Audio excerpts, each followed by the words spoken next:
অসম বিধানসভা এতিয়া মিয়া মুছলমান ডিছকাশ্যন কৰা এটা প্লেটফৰ্মলৈ ৰূপান্তৰ কৰিছে। হিমন্ত বিশ্ব শৰ্মাই আপোনালোক সকলোৱে নিশ্চয় দেখিছে যে তেওঁৰ ব্যৰ্থতা ঢাকিবৰ কাৰণে এতিয়া অসম বিধানসভা হৈছে হিন্দু মুছলমান কৰা এটা প্লেটফৰ্ম।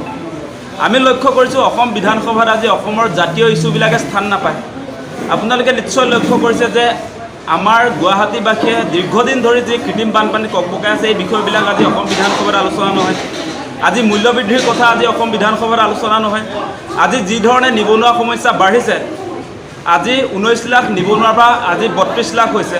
আপোনালোক সকলোৱে নিশ্চয় দেখিছে যে আজি 12,600টা পোষ্টৰ কাৰণে আজি 32 লাখ নিবনুৱাই এপ্লিকেশ্যন কৰিছে।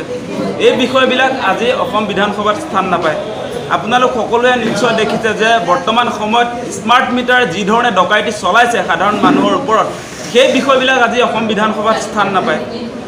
গতিকে আচলতে এই বিধানসভাটো আচলতে মিয়া মুছলমান ডিছকাশ্যন কৰিবৰ কাৰণে হিমন্ত বিশ্ব শৰ্মাই এটা প্লেটফৰ্ম সজাই লৈছে নেকি বাৰু? আমাৰ সেই প্ৰশ্ন আজি আমাৰ মনলৈ উদয় হৈছে।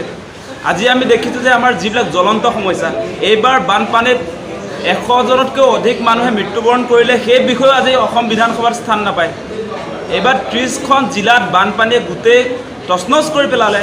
সেই বানপানীত পৰা মানুহবিলাকৰ ক্ষতিপূৰণ পুনৰ সংস্থাপনৰ বিষয়বিলাক আজি অসম বিধানসভাত স্থান নাপায়। গতিকে এই মুহূৰ্তত অসমবাসী ৰাইজক এটা আহ্বান জনাইছোঁ, এটা কেৱল মিয়া মুছলমান আলোচনা কৰিবৰ কাৰণে বিধানসভা নেকি? আমাৰ জনপ্ৰতিনিধি, আমি 126জন যি জনপ্ৰতিনিধি ইতিমধ্যে বিধানসভালৈ প্ৰেৰণ কৰিলোঁ। আমাৰ প্ৰতিটো সমষ্টিৰ যিবিলাক আমাৰ আঞ্চলিক সমস্যা, আমাৰ যিবিলাক সমস্যা আছে সেইবিলাকটোতো অসম বিধানসভাত আলোচনা হ'ব বুলি ভাবিছিলোঁ। আজি বান গৰাখহনীয়াৰ কথা অসম বিধানসভাত আলোচনা হ'ব বুলি ভাবিছিলোঁ আমি, সেইবিলাকতো আলোচনা নহয়।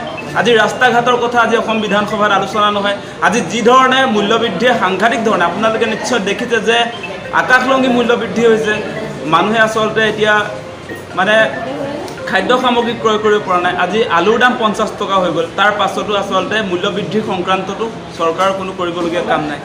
গতিকে এই বিষয়বিলাক আপোনালোকক দৃষ্টিগোচৰ কৰিছোঁ। আপোনালোক সকলোৱে নিশ্চয় দেখিছে যে বৰ্তমান সময়ত হিমন্ত বিশ্ব শৰ্মাই নিজৰ ব্যৰ্থতা ঢাকিবৰ কাৰণে অসমৰ জাতীয় যিবিলাক সমস্যা আছিলে সেইবিলাকক লৈ আচলতে অসম বিধানসভাত আলোচনা নহয়।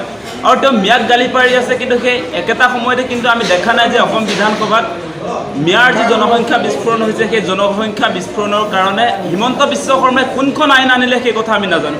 অসমবাসী ৰাইজেও নাজানে যে মিয়াৰ যি জনসংখ্যা বিস্ফোৰণ হৈছে সেইখিনি নিয়ন্ত্ৰণৰ কাৰণে অসম চৰকাৰে আজিলৈকে কোনখন আচলতে জনসংখ্যা আইন আনিছে সেই কথা আমি নাজানো। মানে কি মুছলমানক বিধানসভাত গালি পাৰি দিলে মুছলমানবিলাক অসমৰ পৰা নাইকিয়া হৈ যাব নেকি? হিমন্ত বিশ্ব শৰ্মা ডাঙৰীয়া, আপুনি দীৰ্ঘদিন ক্ষমতাত আছে, আপুনি আজিৰ দিনটিলৈকে আচলতে মুছলমানৰ এগেইনষ্টত কোনখন আইন আনিলে? এতিয়া আপুনি জনসংখ্যা বিস্ফোৰণৰ কথা কৈ আছে, এতিয়া মুছলমানৰ আগ্ৰাসনৰ কথা কৈ আছে। বিধানসভাত চিঞৰি থাকিলে যদি চলিউশ্যনৰ কোনো কথা বতৰা নহয়, তেতিয়াহ'লে কি আমি মিয়াৰ পৰা মুক্ত হ'ব পাৰিম নেকি? আজি অসমৰ থলুৱা খিলঞ্জীয়াসকলে মিয়াৰ আগ্ৰাসনৰ পৰা বাচিব পাৰিব নেকি? যদি চৰকাৰ এখনে মিয়াক নিয়ন্ত্ৰণ কৰিবৰ কাৰণে, জনসংখ্যা নিয়ন্ত্ৰণৰ কাৰণে যদি আপোনাৰ কোনো ধৰণৰ ছেফগাৰ্ডৰ ব্যৱস্থা নকৰে, আজি জনসংখ্যা বিস্ফোৰণৰ কাৰণে জনসংখ্যা নীতি তেওঁলোকৰ একো নাই, পৰিয়াল পৰিকল্পনাৰ কোনো ব্যৱস্থা নাই। এতিয়া মুছলমান অঞ্চলবিলাকত যি ধৰণৰ আচলতে পুলিচ কেম্প পাতি নিৰাপত্তাৰ ব্যৱস্থা কৰিব লাগে, আমাৰ যদি সংখ্যাগুৰু লোকৰ তাত হাৰাশাস্তি হৈছে, সেই ব্যৱস্থাপনা নাই। আজি দেখোন তেওঁলোকে কোৱা নাই সেই কথাটো। যদি মিয়াৰ পৰা আমাৰ আগ্ৰাসন হৈছে, মিয়া মানুহে যদি আমাৰ টেট শিক্ষয়িত্ৰীবিলাক গৰু মাংস খুৱাবলৈ যত্ন কৰিছে, তেতিয়াহ'লে সেই যিটো পৰিৱেশ সেইটো কিয় আহিবলৈ পাৰিছে? অসম চৰকাৰ ব্যৰ্থ, আজি আৰক্ষী প্ৰশাসন নাই কাৰণেহে সেই কামবিলাক কৰিবলৈ পাৰিছে।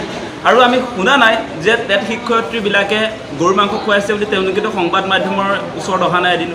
আমি এনেকুৱাহে পাইছোঁ যে টেট শিক্ষয়িত্ৰী কালি এগৰাকী মিচিং সম্প্ৰদায়, তেওঁ কৈছে যে তেওঁ মুছলমান মিয়া অঞ্চলত তেওঁ 4 বছৰ ধৰি কৰ্মৰত, কিন্তু আজিৰ তাৰিখলৈকে তেওঁ তেনেকুৱা ধৰণৰ কোনো কথা বতৰা হোৱা নাই।